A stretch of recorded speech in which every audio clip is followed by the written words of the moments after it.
The rain lashed against the floor-to-ceiling windows of the Vance Enterprises boardroom, casting long, fractured shadows across the mahogany table. Julian Vance stood at the head of the room, his tailored suit immaculate, his expression carved from ice. At 28, he had built an empire, but today that empire was slipping through his fingers. Victor Thorne, his father's former business partner and Julian's most venomous rival, leaned back in his leather chair with a triumphant smirk. The terms of the late Vance patriarch's trust were absolute. Julian could only inherit the controlling shares of the company if he proved he was grounded, settled, and married with a family. He had exactly 72 hours to present a wife, or Victor would seize the board. Julian did not do romance, he did transactions. Without blinking, he turned to his lead attorney and gave a single cold order to find a candidate who would accept a contract, ask no questions, and play the part flawlessly. Across the city, in a cramped, drafty apartment, Clara Hayes was wiping down the kitchen counter for the third time, trying to scrub away the anxiety gnawing at her chest.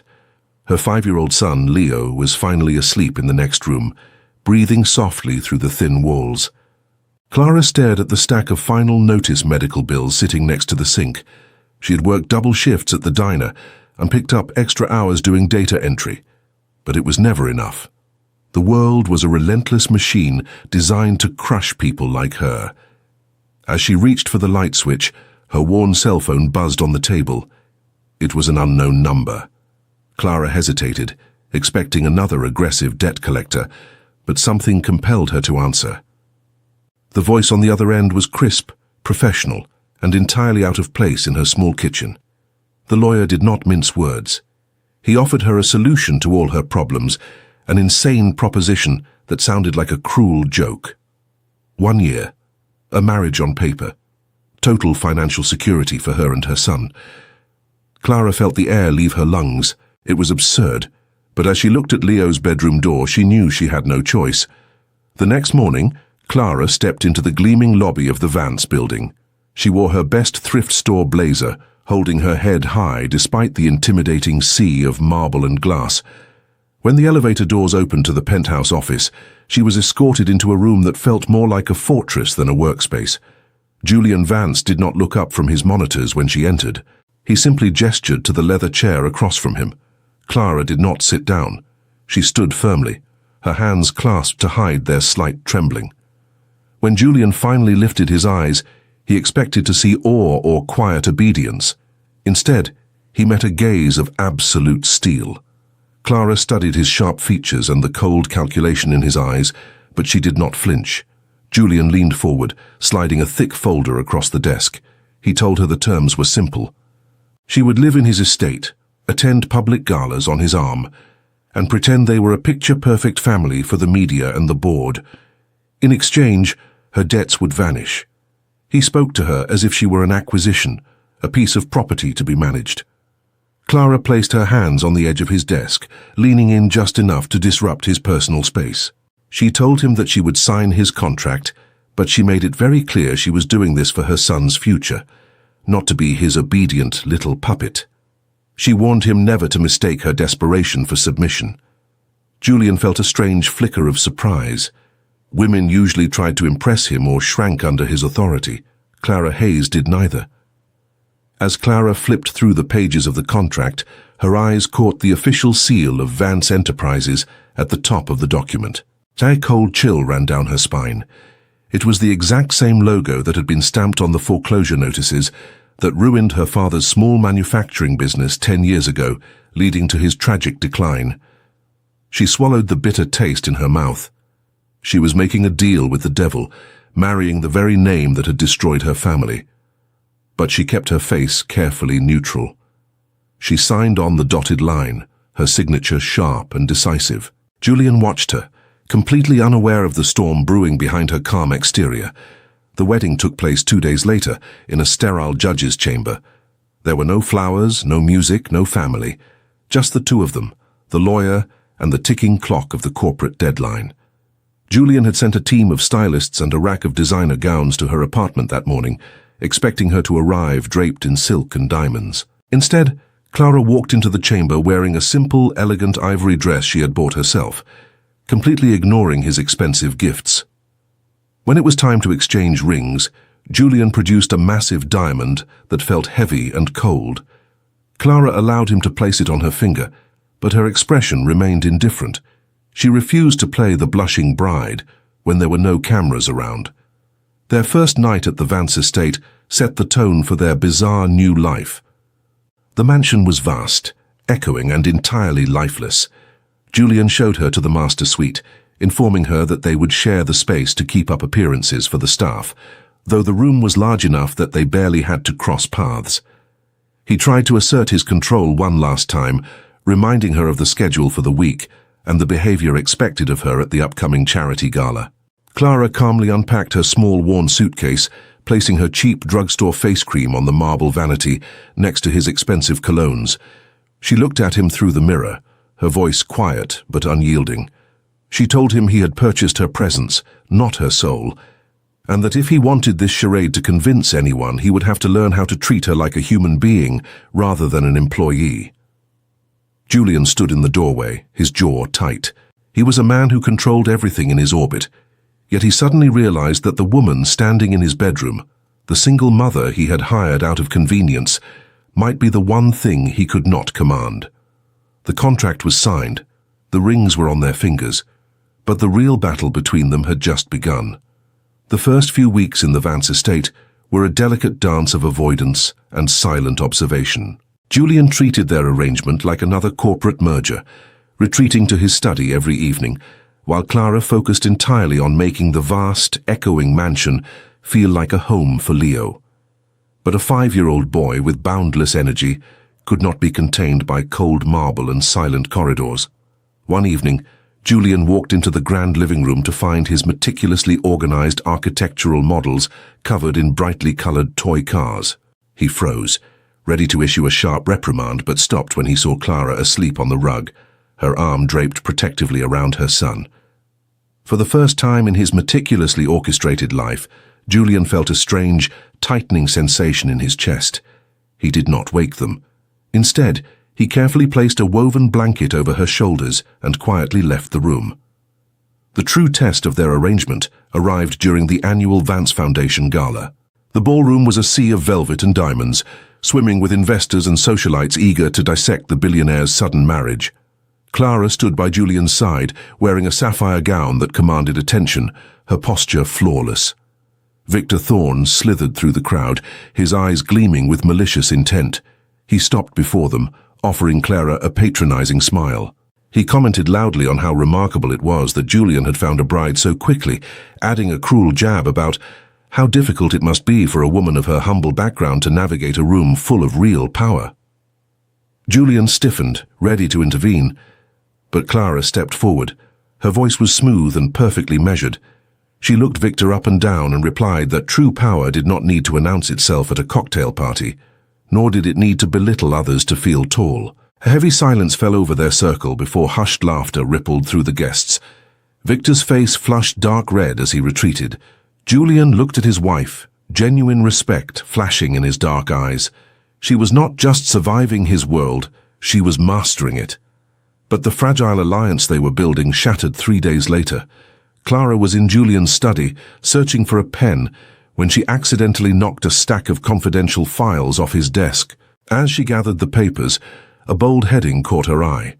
It was a strategic acquisition plan, detailing the aggressive buyout and liquidation of a small manufacturing firm. Her blood ran cold. It was the exact same brutal strategy Vance Enterprises had used a decade ago against her father's company. When Julian walked into the study, he found Clara holding the files, her hands shaking, her eyes blazing with unshed tears. He demanded to know what she was doing. Clara did not shrink back. She threw the file onto the mahogany desk. She asked him if he even read the names of the families he destroyed, or if they were just numbers on a spreadsheet to him.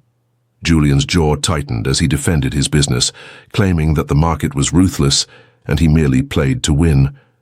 But Clara's voice cracked, raw with years of buried grief. She told him that his father's ruthless market had driven her own father to ruin, stripping away his dignity, his life's work, and ultimately his will to live. She revealed her secret, the crushing truth that the very wealth decorating the walls around them was built on the ashes of families exactly like hers. Julian stood paralyzed. The cold, impenetrable armor he wore so proudly suddenly felt like a cage. He watched the woman he was legally bound to, realizing he was the villain in her story. For the next week, the mansion turned into a fortress of silence. Clara fulfilled her contractual obligations, attending dinners and smiling for the cameras, but the moment they were behind closed doors, she locked him out emotionally. Her silence was a weapon sharper than any insult. Julian, a man accustomed to fixing problems by throwing money at them, found himself entirely powerless. He tried to buy her forgiveness with an extravagant diamond necklace, but she left it in its velvet box on his desk without a word. Slowly, Julian realized that his wealth meant absolutely nothing to her. He stopped trying to act like a billionaire and started trying to act like a husband. When Clara stayed up late agonizing over medical insurance forms for Leo, Julian silently entered the kitchen and brewed her favorite chamomile tea, leaving it beside her hand without demanding a conversation. When she woke up exhausted after a rough night with her son, Julian quietly cancelled his morning board meetings and personally took Leo to the park, giving her the morning to rest. These small, unspoken gestures began to chip away at the ice between them. Clara watched him from the window one afternoon, seeing the ruthless CEO pushing a swing, his expensive tie discarded on the grass. She realized that the monster she had hated for a decade might be capable of change. Just as a genuine tenderness began to bloom in the cold halls of the estate, a new storm gathered on the horizon. Julian was cornered in the executive lounge by Victor Thorne. The older man poured himself a drink, a wicked smile playing on his lips. Victor casually mentioned the name of the obscure judge who had married Julian and Clara. He leaned in, his voice dripping with venom, and revealed that a very expensive private investigator had just handed him a copy of Julian's marriage contract. The shareholder summit was only 48 hours away. Victor promised to leak the document to the press, exposing the marriage as a corporate fraud, which would instantly trigger the moral turpitude clause in the Vance Trust. He would strip Julian of his company, his wealth, and his legacy. Julian returned to the estate that night, the weight of the world crushing his shoulders. He found Clara in the library reading by the fire. For the first time since they met, the arrogant billionaire looked entirely defeated. He told her everything. He told her the game was over, that she needed to pack her things, take Leo, and leave before the media descended and tore her life apart. He promised to ensure she was financially secure for the rest of her life, but he could not protect her from the scandal. Clara slowly closed her book. She looked at the man who had bought her, the man who represented her family's ruin, but also the man who had learned to make her tea and care for her son. She stood up, her chin held high, and told him she was not running away. If Victor Thorne wanted a war, they were going to give him one. The morning of the shareholder summit arrived with heavy grey skies. The grand ballroom of the Financial District Hotel was packed with the city's most ruthless investors, all waiting for Julian Vance to make his opening address.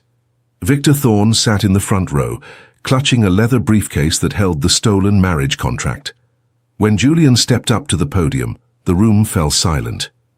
But before he could speak a single word, Victor stood up, a microphone in his hand, his voice echoing with malicious joy. He announced to the entire room that Julian was a fraud, a man so desperate to keep his power that he had bought a desperate single mother to play his wife. Murmurs erupted across the sea of suits. Victor marched toward the stage, waving the contract in the air, declaring that the Vance empire was built on lies and that he was taking control of the board immediately. Julian did not flinch. He looked out at the chaos, and then he looked to the side of the stage. Clara walked out, her head held high, radiating a quiet, absolute authority that money could never buy.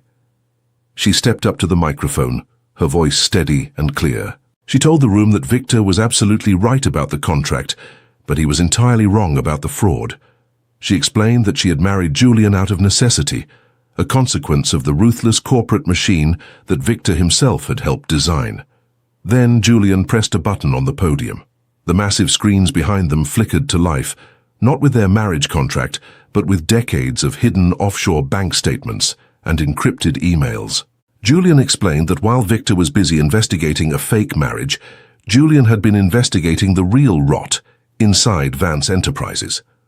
The documents displayed on the screen proved that Victor had been embezzling millions from the company's pension funds for over 15 years, the exact same funds that had bankrupted Clara's father. The ballroom erupted in chaos. Victor's face drained of color as the evidence of his betrayal scrolled for every major investor to see. He stammered, pointing a trembling finger at Julian, but his allies were already turning their backs. Within moments, the heavy doors at the back of the room swung open and federal investigators walked in. Victor Thorne was escorted out of the summit in handcuffs, his reputation destroyed, his legacy reduced to a cautionary tale. Julian watched him go, but his focus quickly returned to the woman standing beside him. Clara had faced down the darkest parts of his world and had not broken. Later that evening, the Vance estate was silent, but the coldness that had once defined it was gone. Julian found Clara on the balcony, looking out at the city lights. He walked up beside her, the distance between them finally bridged. He did not offer her a contract, nor did he try to buy her forgiveness with diamonds. Instead, he took her hand, his voice raw with an emotion he had never allowed himself to feel. He told her that he had spent his entire life building an empire of glass and steel, but he had never known what it meant to have a home until she and her son walked into his life. He apologized for the pain his family's name had caused hers, and he promised to spend the rest of his life making it right. He told her he did not want a business arrangement or a forced alliance. He just wanted her. Clara looked up into his eyes, seeing the ruthless CEO completely stripped away, leaving only a man who was hopelessly in love. She smiled, her heart finally light, and told him that she was ready to start a real marriage. The seasons turned, bringing a new era to both of their lives. Julian stepped down as the sole CEO of Vance Enterprises, transforming the company's ruthless acquisition strategy into a model for ethical investment. Together, he and Clara bought back the old warehouse that had once belonged to her father. They rebuilt the manufacturing firm from the ground up, not just as a business, but as a tribute to the family she had lost. Walking through the busy, sunlit factory floor hand in hand, they watched the little boy run ahead, laughing as he chased a stray balloon. They had turned a desperate contract into a legacy of love and redemption. If this story touched your heart, share it with someone who needs to hear a good story about love overcoming the odds. Subscribe to the channel to follow the next stories, and we will see you next time. Editor. The infographic presents the story of Julian Vance and Clara Hayes as more than a romantic drama. At its core, the story examines what happens when money, power, trauma, and survival collide. Julian begins as a man who understands relationships through control and negotiation. Faced with losing control of his company, he treats marriage as another corporate transaction and searches for someone willing to play the role of his wife. Clara enters the arrangement from the opposite side of society. She is a struggling single mother overwhelmed by medical debt and financial insecurity, and accepting the contract becomes a way to protect her son Leo rather than a choice motivated by wealth or status. This difference creates the central power imbalance shown in the infographic. Julian has wealth, influence, and institutional authority, while Clara has very little financial freedom. However, she refuses to surrender her dignity. From their first meeting, she makes it clear that desperation does not equal submission. Psychologically, Julian protects himself through emotional distance, control, and transactional thinking. Clara operates from survival stress, maternal responsibility, and unresolved trauma, but she also maintains strong personal boundaries. Their relationship therefore begins not with emotional intimacy, but with a negotiation over power, respect, and autonomy. Leo becomes one of the most important emotional forces in the story.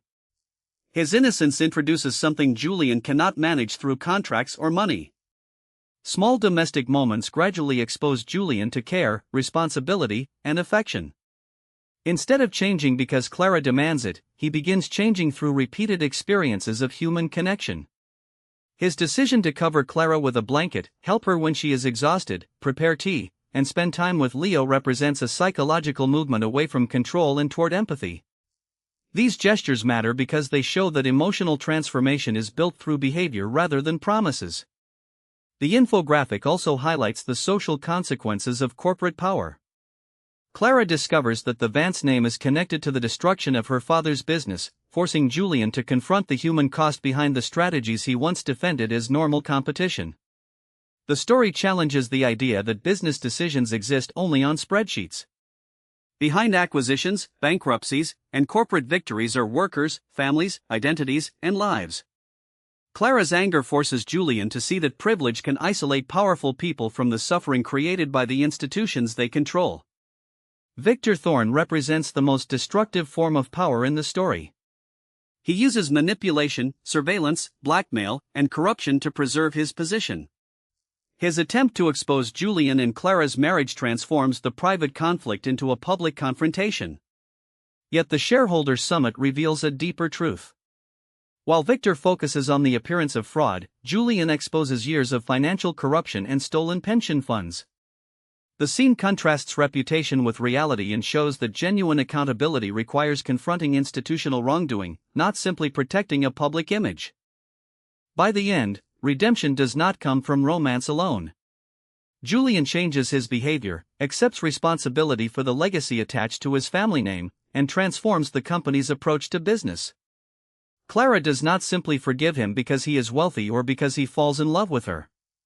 Their relationship becomes real only after respect, accountability, trust, and choice replace coercion and necessity.